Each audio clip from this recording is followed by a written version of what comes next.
കർണാടകയിലെ സ്വകാര്യ സ്ഥാപനങ്ങളിൽ മാനേജ്മെന്റ് തസ്തികകളിൽ തദ്ദേശീയർക്ക് 50% സംവരണം നൽകാനുള്ള കർണാടക സർക്കാർ നീക്കം വിവാദത്തിൽ.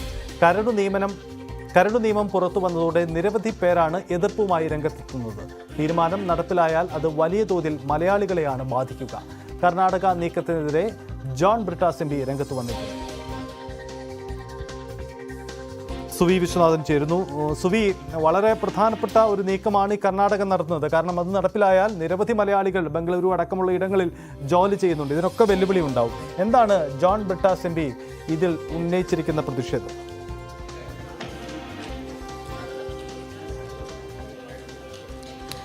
മലയാളികളെ ഏറെ ബാധിക്കുന്ന, പ്രത്യേകിച്ച് IT പ്രൊഫഷണലുകളെ കൂടുതലായി ബാധിക്കുന്ന ഒരു ബില്ലാണ് ഇപ്പോൾ കർണാടകം കൊണ്ടുവന്നിരിക്കുന്നത്. കരട് ബില്ല് വന്നപ്പോൾ തന്നെ അതിനെതിരെ വലിയ തോതിലുള്ള പ്രതിഷേധവും പ്രതിരോധവും ഇറങ്ങിക്കഴിഞ്ഞു. പ്രധാനമായും പറയുന്നത് മാനേജ്മെന്റ് പൊസിഷനിൽ 50% സംവരണം അനുവദിക്കണം എന്നാണ്. ഫാക്ടറികൾ, കമ്പനികൾ, ഇൻഡസ്ട്രികൾ, ഈ കാറ്റഗറിയിൽ ഉള്ള സ്വകാര്യ സ്ഥാപനങ്ങളിൽ 50% മാനേജ്മെന്റ് പൊസിഷനുകളിൽ 50% സംവരണം അനുവദിക്കണം.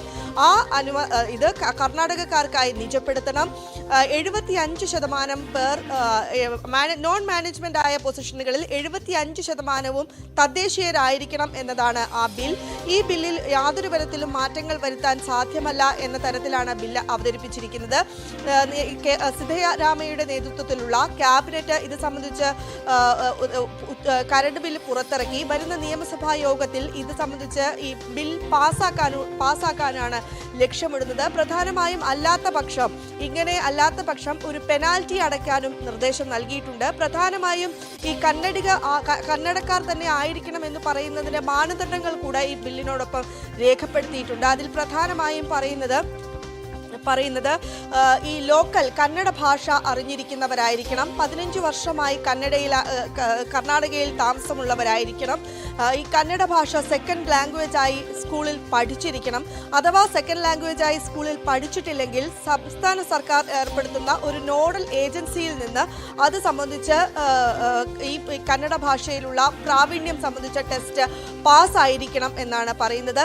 ഇനി ഈ ഒരു പൊസിഷനിൽ മാനേജ്മെന്റ് പൊസിഷനിലാകട്ടെ, അത് നോൺ മാനേജ്മെന്റ് പൊസിഷനിലാകട്ടെ, ആ തരത്തിൽ എന്തെങ്കിലും ആളുകളെ കിട്ടാതെ വന്നാൽ അത് സംസ്ഥാന സർക്കാരിനെ അറിയിക്കണം. 3 വർഷം കൊണ്ട് അങ്ങനെയുള്ള ആളുകളെ പരിശീലിപ്പിക്കാൻ കഴിയുമെന്നൊരു കാര്യമാണ് ഈ ബില്ലിൽ പ്രധാനമായും പറഞ്ഞിരിക്കുന്നത്. ഒപ്പം തന്നെ ഈ സർക്കാരുമായി ചേർന്നുകൊണ്ട് വേണം ഇത്തരത്തിലുള്ള നിയമനങ്ങൾ നടത്താൻ. പ്രത്യേകിച്ചും നമുക്കറിയാം, കർണാടകയിൽ 100% കന്നഡികർക്ക് മാത്രം സംവരണം ഏർപ്പെടുത്തണം എന്ന കാര്യത്തിൽ ഒരു വലിയ തോതിലുള്ള പ്രക്ഷോഭങ്ങളും മറ്റും അരങ്ങേറുന്നതിനിടയിലാണ് ഈ വിവാദമായ ഒരു ബില്ല് ഇപ്പോൾ കോൺഗ്രസ് നേതൃത്വത്തിലുള്ള സർക്കാർ കൊണ്ടുവരുന്നത്. അതിനെതിരെ വലിയ പ്രതിഷേധമാണ്.